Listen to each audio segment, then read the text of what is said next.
Hey guys, it's Brendan, aka Brembo, and as you guys can see, the GTR is bagged. I did get to film an installation video of the car because there was a lot of steps to the process. So I'm now recording the second part of this video in my barn just because the audio from the parking garage was pretty windy. So as you guys heard, the car is on Airlift now, which is really awesome. This has been a dream of mine for a very long time. I wanted to do it with the Terminator, but it was really hard to find a kit and not much people really did it, so I was kind of scared. And then the TT, I didn't have the funds at the time, but the GTR being my dream car and everything, I had to do it on this car. So one thing that Airlift advertises that's really cool, this suspension setup will actually be faster around a track than the stock magnetic suspension, which I think is just absolutely amazing. And that was kind of the selling point for me, because now I have a car that can get lowered and slammed to the ground, look awesome, and also rise to go over speed bumps, get in the trailers. So for me, it was a no-brainer. I was gonna do this. So also before I get going on the Airlift, I got new wheels also, which are Rohana RFX 11s in bronze. So that's 10.5 in the front and 12 in the rear. So it's definitely wider. I can fit a wider tire. Therefore, I put Toyo R888R tires on, 285s in the front and 325s in the rear. So a lot more meat. This car hooks up from a dead stop, and it's a whole different feeling because you have no wheel spin, you just go. It was for the looks with the Airlift and then also functionality to actually make me hook off the line, because that was the only spot where I really didn't get traction was off the line, but rolling, I always got traction with the all-wheel drive. So I'll put some cinematics in, but here are the wheels. They came in bronze, black, or silver. I wanted to go with bronze to make the car really pop. Black, in my opinion, gets hidden a lot with shadows, so I had to go with the bronze. It also matches the caliber in a certain way. Flashes a little bit, but in some angles of light, it looks really good. Just to show you guys the tuck that this car has, and then the back just as much. It's kind of weird when the car lowers. It's not so cambered. At the very last second, when it's almost out of PSI, it'll just camber like crazy. But the car is basically on the ground now. The side skirts are a little off the ground, but when I put aftermarket ones on, it'll be touching the ground like the front splitter. So as you can see, the front splitter, and I can't even fit a finger under here. It's literally on the ground. The crazy thing is the front bags still have about 20 PSI right now. So it can go even lower, but my front lip is very tall and aggressive, so it restricts me, but it's okay because it has a full aired out look still. But installing Airlift on your car is quite the process. This took me about a week. Just me coming in here after work and working on a little bit, having a fun time with it. I really didn't want to rush it and get it done in like one day. So with the GTR, to touch the rear suspension, you have to literally gut the interior, and it's really weird I have to do that, but I guess that's just where they're mounted, and there's only one way to get to it. So you literally have to remove the rear seats, the middle subwoofer, all the side trim, the top trim, and then the rear paracel, which is like the flat part in the back. So you have to remove all of that. I'll put a picture up of what all that looked like on the ground taken out of the car, but it was quite a project to do. But at least I know how to take apart the car now. So the suspension is very easy once you get to it. The front being pretty exposed, that took very quick to do. And after you get the interior taken apart, the rear takes about 5 minutes.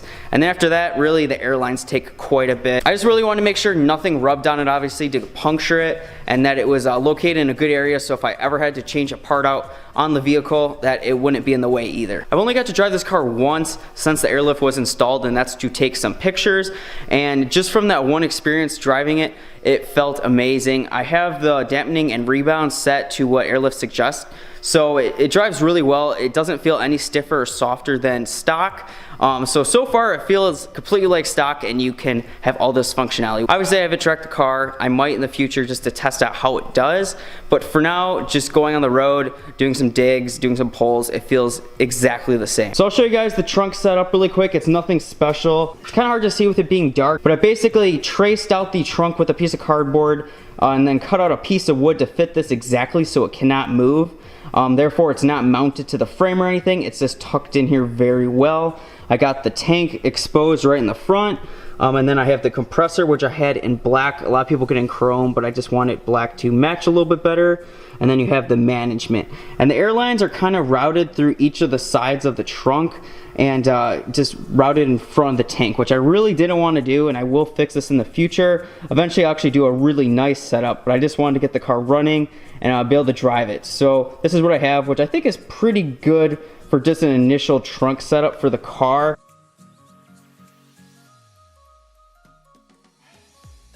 Just takes a lot of thinking of where to mount the tank, the compressor, the management, and how you're just gonna route all of these alignments into the car. Inside the car, I just have a wire ran up from the bottom, which is under all the carpets. You can't see it until it really gets to here. And then I have it mounted on a magnetic phone mount right below the switches in the radio. It's in a nice little pouch, so it doesn't get in the way, and I can easily monitor the PSI if I need to. I feel like a lot of people will hate on me for bagging a track car, but in my opinion, if it'll handle just as well as stock, then why does it matter? You have the functionality and the performance all in one. It does help that I do work on cars for a living, and this wasn't the hardest thing in the world, that's for sure, but I do believe anyone can really do this as long as they stay confident and they get the general concept of how Airlift works. It's really not that hard. The compressor sucks in the air, puts it into the tank then puts it into the management, and the management will split the air between the bag, and it's all electronically controlled. Obviously, I can even air out and lift the car up with my phone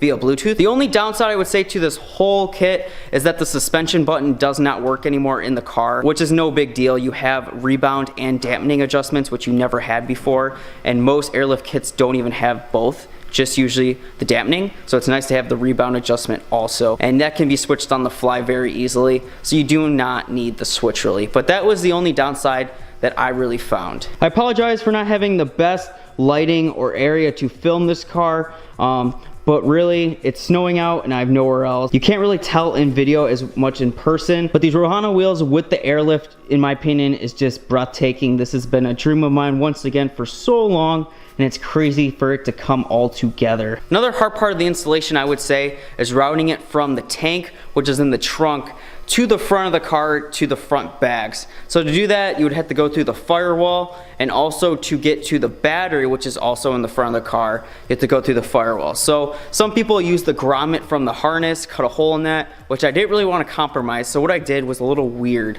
I put the wiring through the cabin air filter, which leads obviously to the engine bay. So I had to cut nothing, I had to drill nothing, and if I uninstall this, it'll look factory. I don't think anyone's really done that, at least that I've heard of, because it's kind of odd, and I think people would be scared to maybe put wires in their cabin air filter. But since I know how the system works and everything, I know the cables will not affect anything, and it worked phenomenal. So I'll throw a picture up of me when I was working in that area. But really, the plans for the car is to get some new side skirts, so the side is touching the ground just like the front, and make it look really low. And then maybe some sort of diffuser fins to also make the back look a little bit lower. I also want to give a huge shout out to WheelLab. They're the ones that made this car look how it is. I bought my Airlift from them, and the wheels. They were a huge help with all questions I had. They really knew what they were talking about. And they do put a lot of cars on Airlift and wheels, so they were very familiar with everything. So you guys go check them out. They sell Airlift kits for a lot of cars. Obviously wheels for a lot of cars. So I'll put their link down in the description below. But I hope you guys enjoyed this video of me showing you guys the car with Airlift now and new Rohana wheels and Toyo tires. I'll see you guys in the next video. I'm sorry for not uploading. I've just been on the grind trying to get this car to look just show ready, and just pursue my dream with this car. So that's kind of the reason with it. In the summer, obviously, I'll be posting more videos of me going to shows, doing things with the car, and mods, obviously. So I'll see you guys in the next one. Peace out.